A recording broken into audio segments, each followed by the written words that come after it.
Hello. A lot of people are learning that the two by twos have super high rates of child sexual assault in their midst by their ministers, by their elders, by some of their congregation. There's been some efforts to try to create some guidelines or to make some of the ministers take some courses of safe ministry or something like this to try to stop this child sexual assault that's been going on. But none of these things are going to make any difference because they don't deal with the roots of the problem. And to understand the roots of the problem, you have to first acknowledge the two by twos have the highest rate of child sexual assault of any religious organization in the country by orders of magnitude.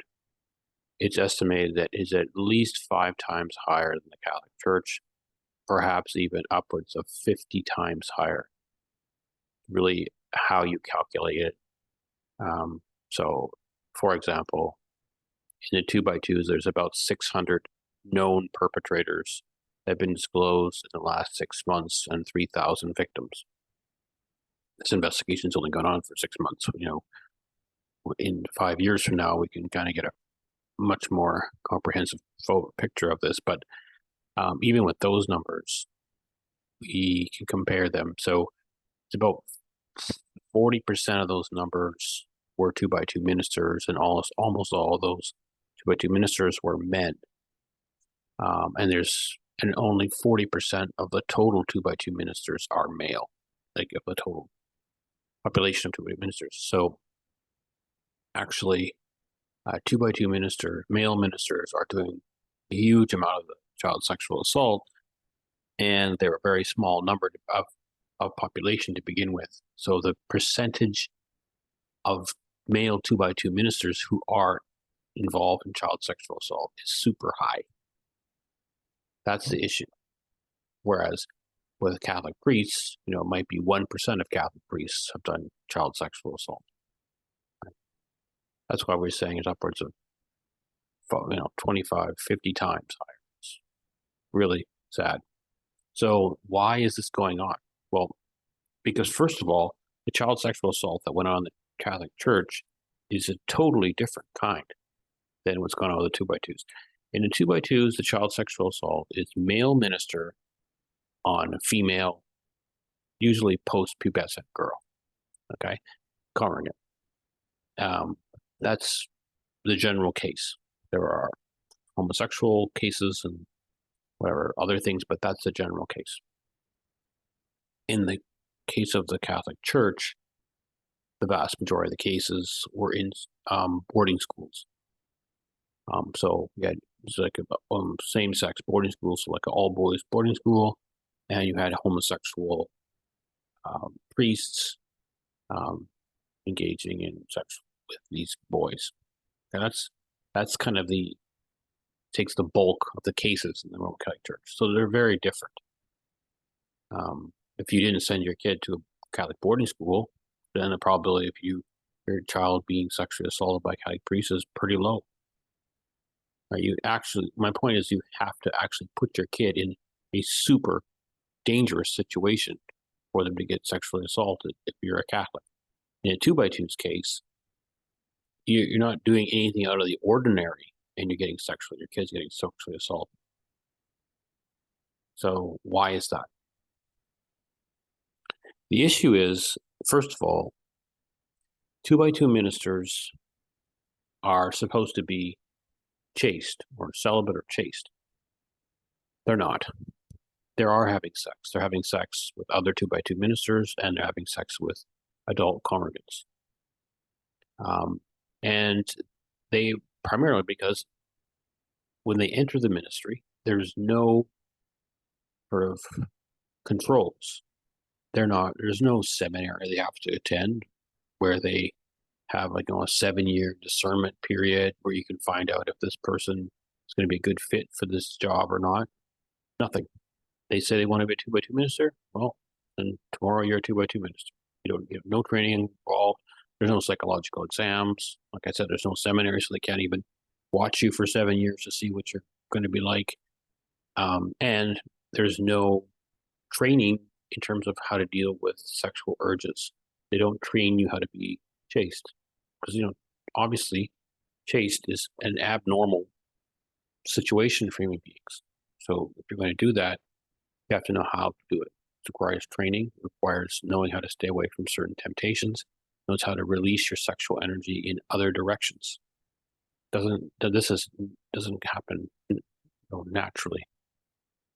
2x2 ministers have none of this training. Roman Catholic priests, they are given this training, whether they it takes with them or not is something else. But at least they're giving a training. 2x2s, no training. So that's the first issue. The second is 2x2 ministers are traveling in same-sex pairs. Okay, they're not living in a rectory with 3 other priests, the same sex, who have all different jobs and they're all busy. No, you're constantly with your 2x2 same-sex pair companion all the time. You sleep in the same room generally with them, maybe even in the same bed. You travel with them in the same car. You're with them 24 hours a day.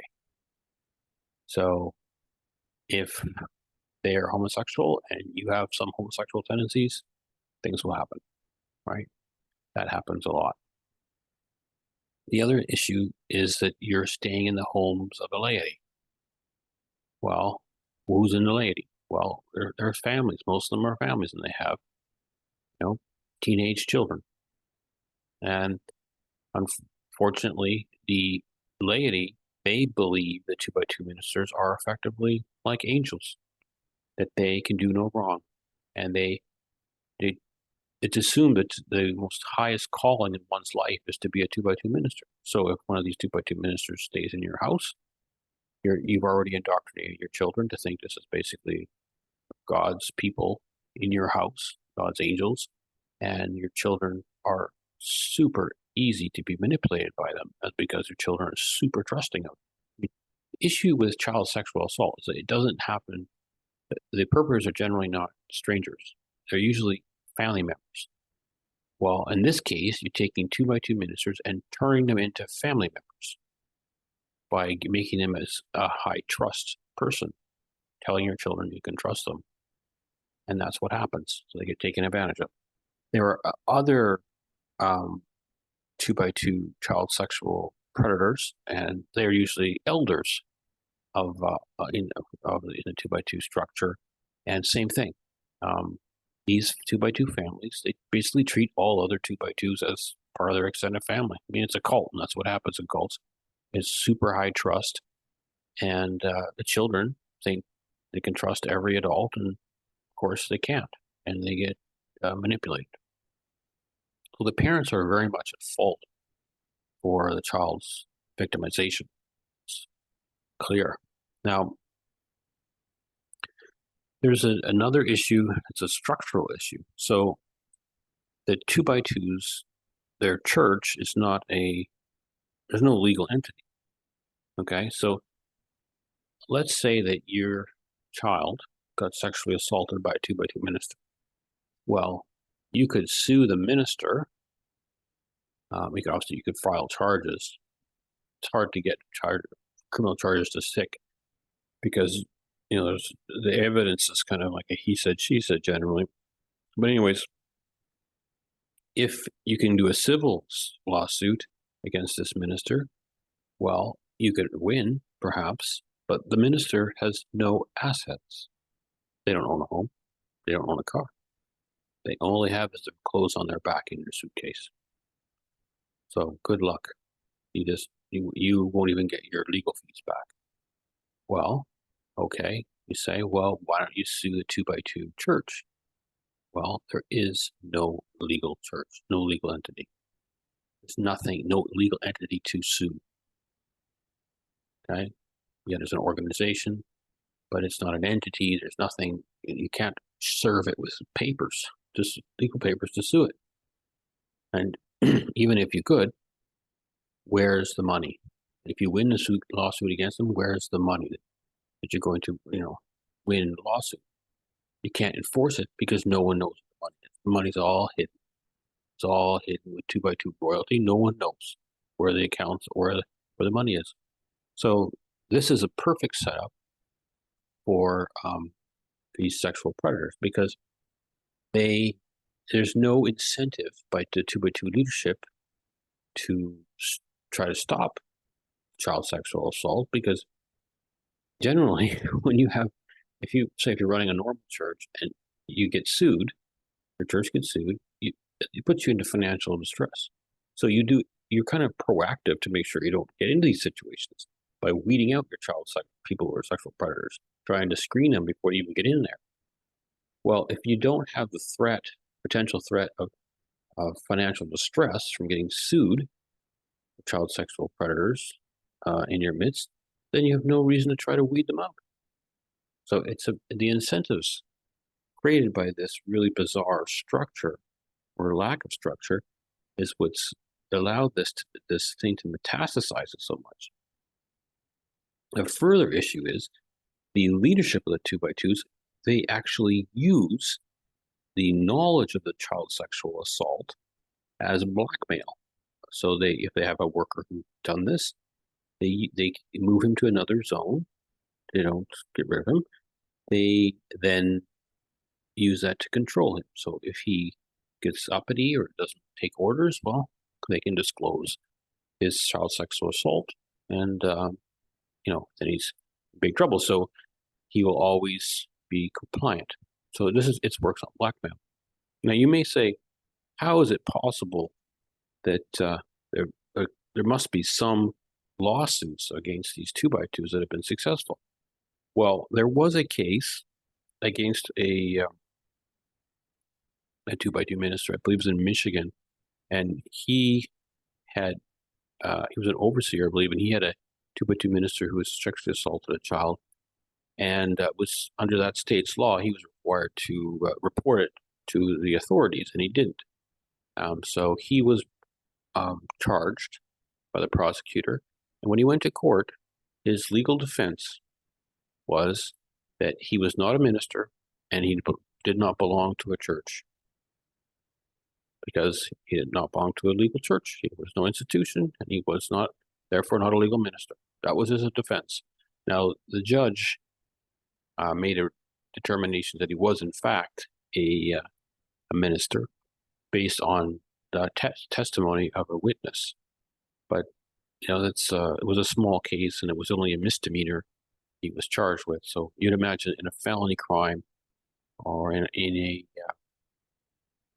civil suit, a judge might have decided differently. So this thing of the 2x2s not having a legal entity is a huge protection mechanism.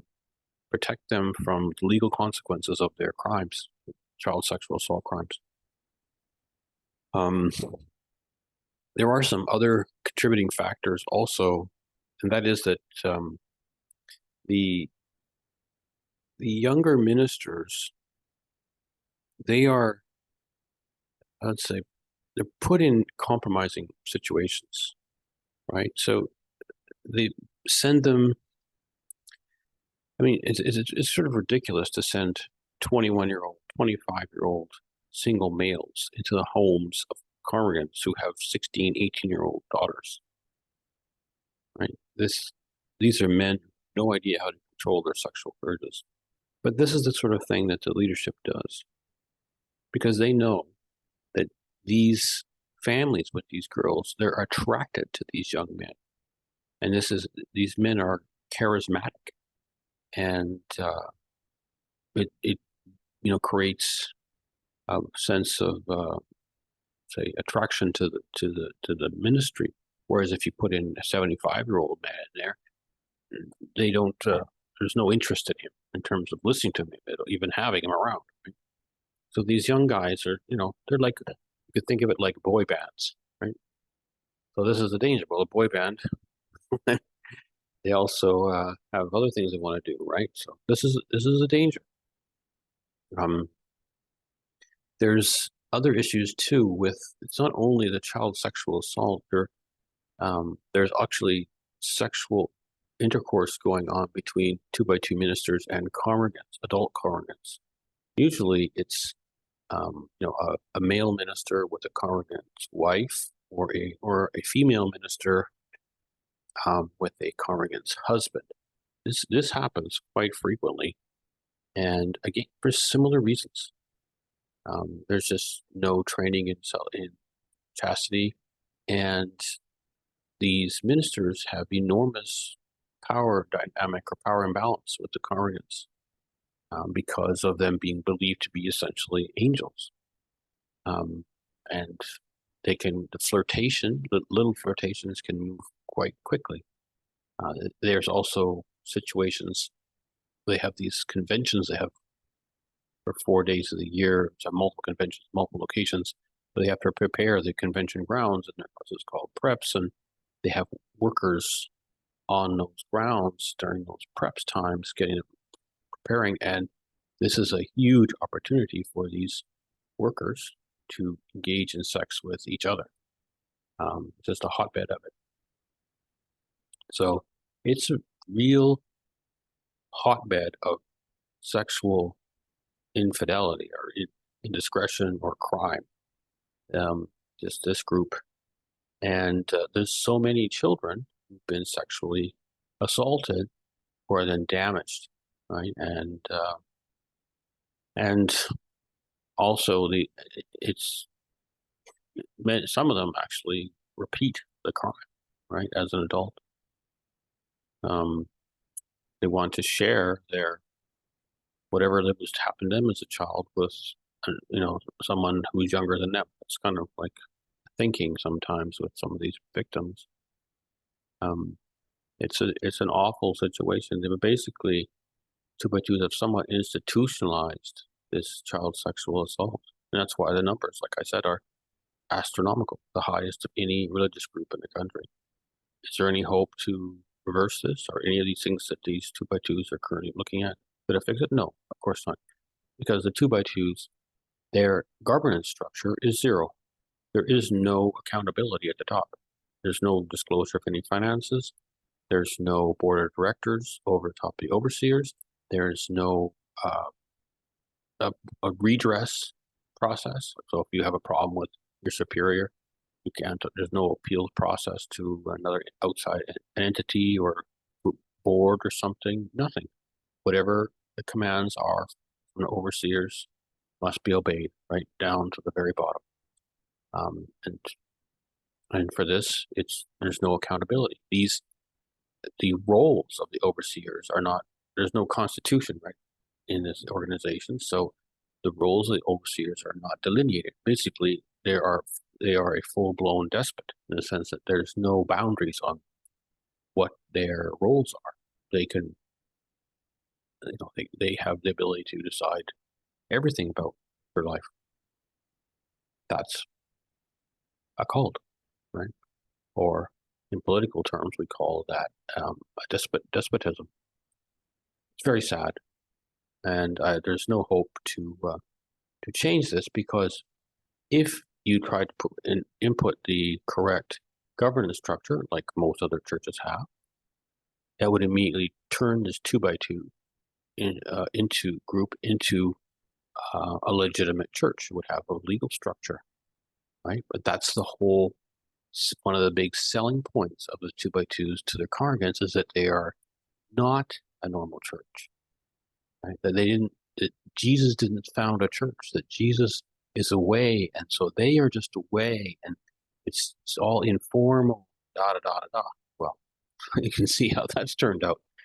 So clearly, Jesus didn't want to found the largest nest of child sexual assault in the country, but that's what these people have created, because they have no understanding of organizational psychology or governance structure or anything with running a proper church. It's a sad situation, and there's no way out of it.